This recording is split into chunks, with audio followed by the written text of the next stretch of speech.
This is your daily dose of all things royal. Welcome back, my gorgeous, good-looking friends.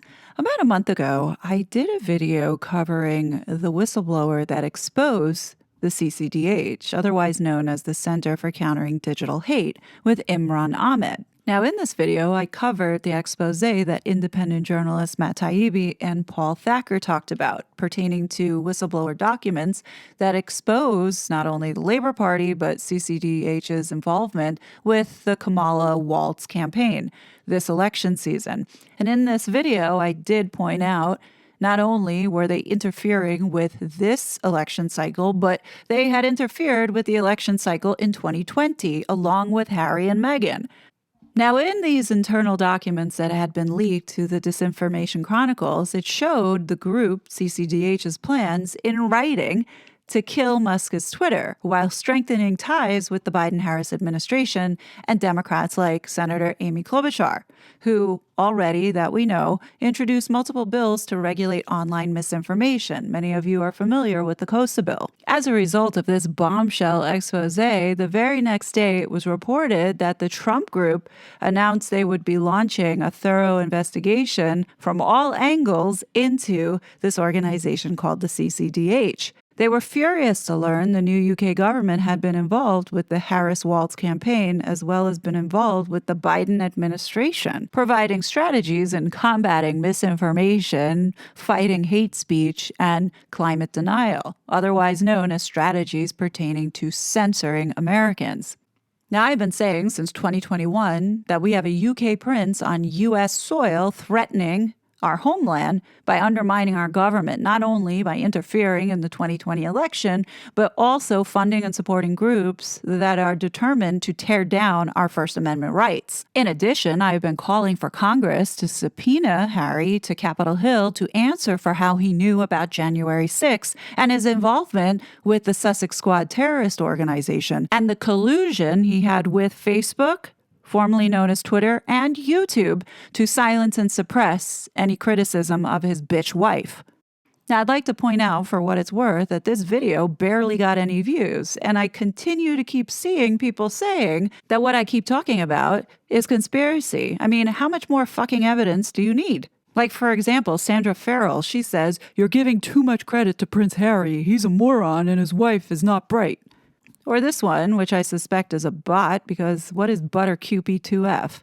Anyway, it says, "You're sticking to your conspiracy theories because Meghan Markle lives in your head 24/7. But then we have this one, Diane, 5955, who understands what's going on but cannot connect the dots. And here is what she says. "You raise a number of points here, but you also make errors in some of your assertions. The most glaring is the suggestion the UK is interfering in the US, not least because of the reason, but also blaming the UK is limited in scope and naive. Last week, we had Gates in number 10. This week, the government are implementing an ID electronic recognition system. That is interference with far-reaching consequences for us, influenced by you, the U.S. Obama appeared before we left the EU, threatening the U.S. would not consider any major deals if we left. You focus on H as though he is a major player. He isn't a major player. He is almost irrelevant, and focusing on him allows those major players, such as U.S. billionaires who currently run the Democrat Party. It was America whose idea it was to create a globalized state, America after World War II. What may have started as a reason to prevent a war as wide as World War II suddenly became America's opportunity to play a major role globally, and America has not stopped since. Who are the largest donors to the World Economic Forum? U.S. WHO? U.S. World Bank? U.S. NATO? U.S. Every avenue of power on a global stage has the U.S. as either the main donors or the main control and decision makers over how it executes its global policy. Labor received $150,000 from Bloomberg during the election. It's received $400 million from a major American hedge fund director. The UK is going to the US, paid for by the US, invited by the US. The two-bit players here are the UK, and yet you seem unable to grasp that in your assertions because, like most Americans, you cannot take accountability for your global influence and global damage you have done and are still doing. Everything leads back to you. H could not be less relevant here. The globalists at the World Economic Forum probably do not even know he exists, but he serves as a distraction which you focus on constantly. You said the UK played a role in your 2020 election. The UK government were pro-Trump and playing a role. If they were, would have been pressure from the US. The reason the Labour Party are playing a role is not for the purpose of ensuring Trump doesn't get in. It's global pressure, which Starmer is heavily involved in. But thinking we just decided to get involved shows a lack of understanding of global politics. What has happened is globalists know they cannot make significant moves in countries because of sovereignty. When they started making countries cooperate with each other through trade, they repeatedly stated sovereignty would be safe. Countries could make their own laws, the UN would not interfere, and so many countries went along with the first stage. Now, the second stage is to reduce sovereignty, and the only way they can do it is by reducing identity and culture. As a result, the Immigration Pact was entered into. It was clear that many countries were objecting, but not to the level it is now, so was implemented by the US, Japan, and several Asian countries. If you take away identity, it's easier for globalists to run countries with less civil unrest. Removing freedom of speech becomes easier, as we've seen in the UK. All of this are, though, the instruction of the oligarchs, and that's why Labour is in the US this week. What they did not bank on was the uprising taking place, and if Trump loses, it will accelerate the increase in illegal immigration. So stop blaming the irrelevant H, otherwise known as Harry.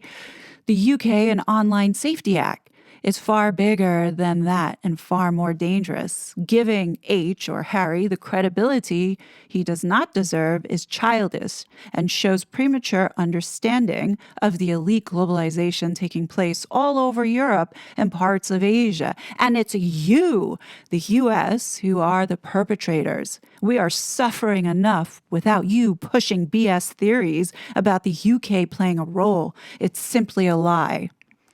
Well, Diane, you had a mouthful to say, and I'm not going to disagree with the U.S.'s involvement here. I think in the over 80 videos that I have done talking about the globalists and this cabal and deep state, you would have understood that, but it doesn't appear to me that you are paying attention or watching these videos. It also shows me that there's still many people out there who are not connecting the dots to see the full picture. I can honestly say without a shadow of a doubt, Harry and Meghan are 100% involved with these people, the Labour Party, the CCDH, and all these others that are trying to shut down free speech by pushing these regulations and policies in order to control the information online. 100%. And if you don't believe me, I'm going to let you see it with your own eyes for yourself.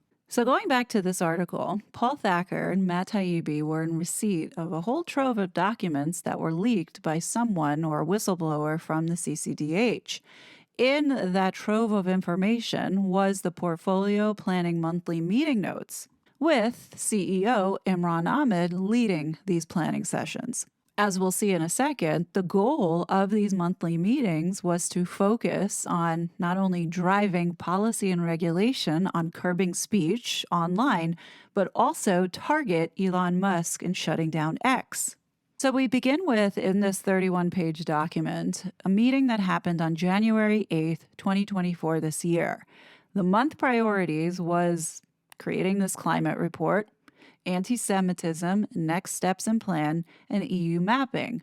But overall, for the annual priorities was number 1, kill Musk's Twitter, advertising focus, trigger EU and UK regulatory action, pushing regulation and policy for censorship, And then progress towards change in USA and support for STAR. Now, STAR is this framework that Imran Ahmed and the CCDH have come up with that they want to license to the United States government in order to censor Americans' free speech online. What's interesting were the items listed for discussion in this meeting. So we have election options. I'm not sure why Imran is leading a discussion on that.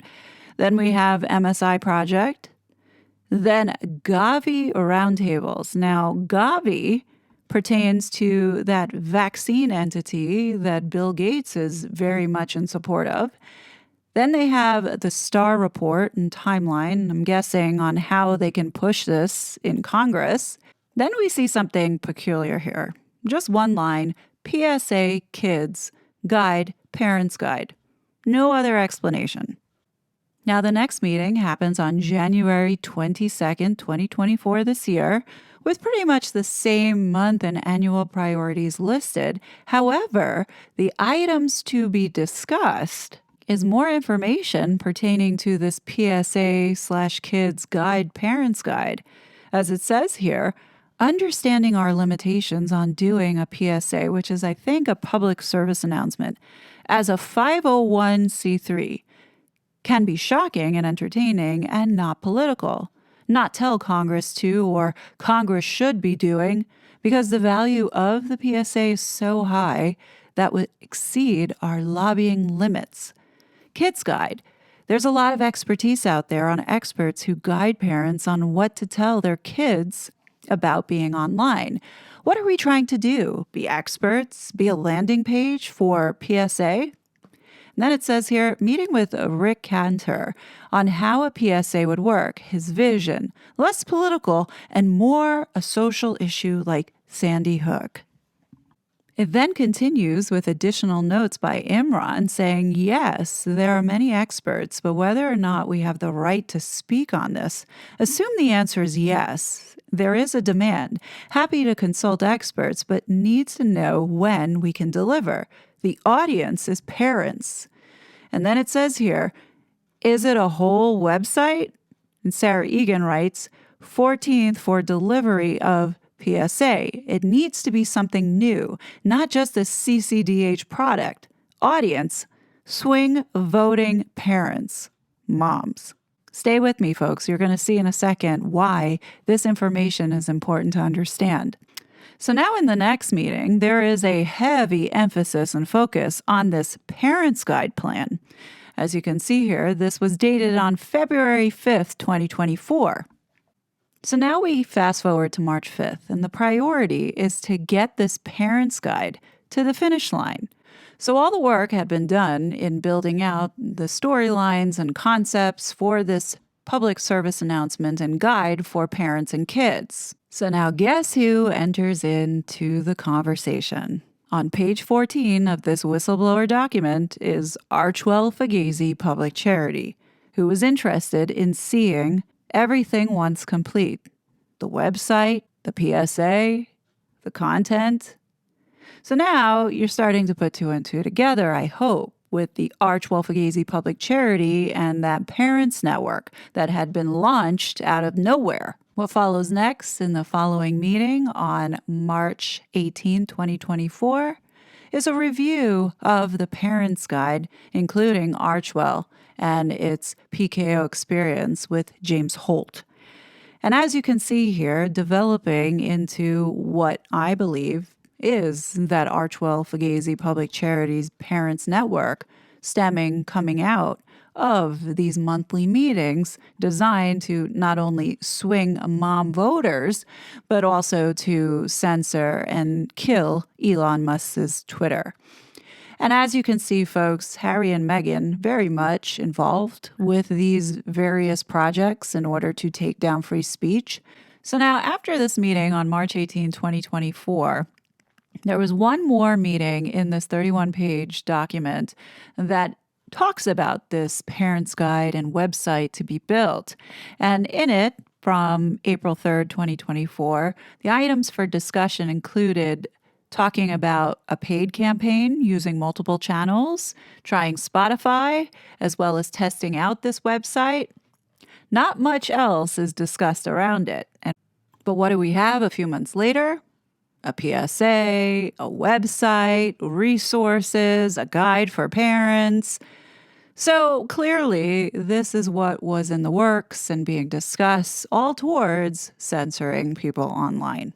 So this is why this felt like it came out of nowhere, even though these are the very same people that they had been aligned with back in 2020 in order to influence voters. Now, here we have Harry and Meghan, who have been on this mission to take down the First Amendment and are using the excuse of keeping kids safe as the Trojan horse into taking away people's privacy, as well as getting around the First Amendment and controlling people's speech. Now, you might have heard that Australia now has passed a law banning children under the age of 16 from using social media. Now, I hope people understand what this is going to do. This is going to be the Trojan horse that's going to erode people's privacy, because now, in order to open an account or what have you, you're going to have to verify your age. And how you're going to have to verify your age? You're most likely going to have to provide some type of government document that indicates that, of which now the social media companies may have to start requiring biometric information or asking for a copy or scan of your government-issued ID. Now, I don't know about you, after what we have experienced with Harry and Meghan having access to these various social media platforms to get people kicked off, we know Harry and Meghan had access to people's information through these tech companies because they were aligned with all these executives. Does anybody feel comfortable knowing that potentially your government-issued information, as well as your photo and biometrics, could fall into the hands of two corrupted individuals like that? As is, the people pushing for this censorship are the most corrupted people on this planet, and they just so happen to be Harry and Meghan's friends. I mean, that should tell you enough, folks. And who do you think had been a big advocate and supporter of these laws that have been trying to be passed in Australia pertaining to curbing speech? Clearly, Meghan and Harry. Who remembers the report that they funded last year on curbing dehumanizing hate speech online for this organization called Purpose? It was Meghan and Harry. To weaponize No, sir. information. No, sir. The court found specifically, it's a finding of fact that is not disputed by the government defendants, the Biden administration, your agency, the FBI, or DHS, not in the litigation. They determined you and all of your cohorts made no distinction between domestic speech and foreign speech. So don't stand there and tell me under oath that you only focused on adversaries around the world. I have to be honest and tell you, I'm not sure exactly what you do at the Department of Homeland Security other than great harm. On your watch, the data is pretty clear. We've had record levels of illegal immigration, a rapid decline in deportations, skyrocketing fentanyl deaths across our country, and the Secret Service, which is a DHS component, can't determine who left cocaine at the White House. In the middle of all this, you created this Cybersecurity and Infrastructure Agency, CISA, which is a division of DHS. And it's one of the Biden administration agencies that colluded with and coerced the social media companies to censor Americans' protected free speech online. That's specifically detailed in a 155-page court opinion that came out of the federal court in Louisiana in the landmark litigation of Missouri v. Biden. Have you read that court opinion? Congressman, I have not, and the Cybersecurity and Infrastructure Security Agency does not censor speech. Okay, well, the court found otherwise, and it's really curious to me. Actually, it's quite alarming that you haven't read the opinion, because your agency is listed in this opinion. The federal court looked at volumes of evidence over months of litigation, and they determined, among other things, that if the allegations made by the plaintiffs, the states in this case, are true, and hold on, the preliminary injunction was granted against your agency, sir, and other Biden administration agencies, including the DOJ and FBI, the court said it involves the most massive attack against free speech in United States history. And you're telling me this opinion issued July 4th has not reached your desk? No one's briefed you on it? Oh, I have been briefed on the Missouri litigation. Okay, but you haven't taken the time to read it yet. Congressman, no, hold on. Have you read it or not? I have read parts of it, Congressman. Oh, parts of it. Did you read the parts where it said that this is Orwellian and dystopian and that your agency is involved in a massive cover-up of specifically conservatives' free speech online? Congressman, the Cybersecurity and Infrastructure Security Agency is not involved in such conduct. Okay, well, the court found otherwise, and you stand here under oath and you give us these answers that we know are not true because this is demonstrably untrue. I'm suggesting to you that you're saying things to us under oath that are proven by the record to be untrue. Let me ask you about this specifically. CISA was created to, we call it the Misinformation and Disinformation Subcommittee of CISA. Are you familiar with that? MDM, the MDM subcommittee, you're familiar with that? Congressman, I am very well aware of the threat of disinformation emanating from adverse nations. Are you familiar with the subcommittee? Just answer the question. I am. Okay. Does it still exist? Congressman, are you speaking of the... Does the MDM subcommittee still exist? I would have to get back to you on that. Okay. All right. Kind of a big deal in your agency. I'm kind of shocked that you don't know the answer to that. Can you define what misinformation is? Congressman, misinformation is false information that is disseminated to... Excellent. Who determines what is false? Congressman, our focus... No, who determines what is false in your agency? Congressman, if you're going to pull something off the internet and collude with a social media platform to make sure Americans don't see it, who determines what's false? Congressman, we don't do that. That's not true. That is not true. That is not what the court has found. This is not a Republican talking point. This is what the documents show. We've had people testify under oath that say, and you just defined the term, you're telling me that you don't know who determines what is false? Congressman, what we do at CISA, the Cybersecurity and Infrastructure Security Agency, identify the tactics that adverse nation states use to weaponize disinformation. Okay, what is disinformation? What is disinformation? Disinformation is inaccurate information. Who determines what's inaccurate? Who determines what's false? Do you understand the problem here? The reason the framers of our Constitution did not create an exception for quote-unquote false information from the First Amendment is because they didn't trust the government to determine what it is. And you have whole committees of people in your agency trying to determine what they define as false or misinformation. That is not true. Well, then what is true? Please enlighten us. What we do is we disclose the tactics that adverse nation states are utilizing to weaponize information. No, sir. The court found specifically it's a finding of fact that is not disputed by the government defendants, the Biden administration, your agency, the FBI, or DHS, not in the litigation. They determined you and all of your cohorts made no distinction between domestic speech and foreign speech. So don't stand there and tell me under oath that you only focused on adversaries around the world, foreign actors. That's not true. Congressman, the Missouri case, the litigation to which you refer, is the subject of continuing litigation. But the facts were not disputed, and I so regret that I'm out of time. I hope I get some more yielded. Like, I don't know how much more evidence people need to understand that these two are up to no good here in the United States trying to take away people's rights and freedoms. I guess it's because I'm not a part of the aristocracy and I didn't go to fashion school, but I can tell you this much. A 5-year-old at this point could be able to tell you that these two are involved here. After all the factual information that I have laid down on everybody's doorstep, how can anyone say at this point, I'm giving too much credit to Harry and Meghan? Nobody takes them seriously. They have no influence here. Well, explain to me in front of you why all these connections and work that is being done with the various individuals tied to trying to censor and shut down free speech entertain and work with these two fools if Harry and Meghan are so stupid that nobody takes them seriously. This goes back into the role that they're supposed to be playing. And I do believe that not only was this marriage with Harry and Meghan a complete sham and psyops, but that was to distract us away from the other evil stuff that these people have been doing. And clearly it worked. Look, I get it. I understand how hard it is to wrap your brain around the magnitude of lies that we have been fed.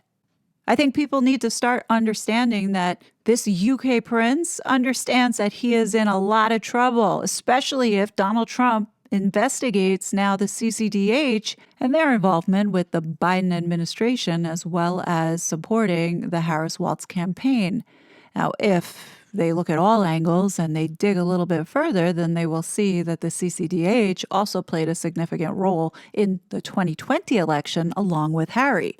And that's when the fun is going to begin. As I told you, Harry and Meghan had interfered with the 2020 election, with the people that they had been aligned with in the campaigns, Stop Hate for Profit, and shutting down conservative voices on Facebook, YouTube, and Twitter. Oh, and it just so happens that the Aspen Institute was responsible for holding that tabletop exercise in wargaming this Hunter Biden laptop story. You don't think Harry didn't know?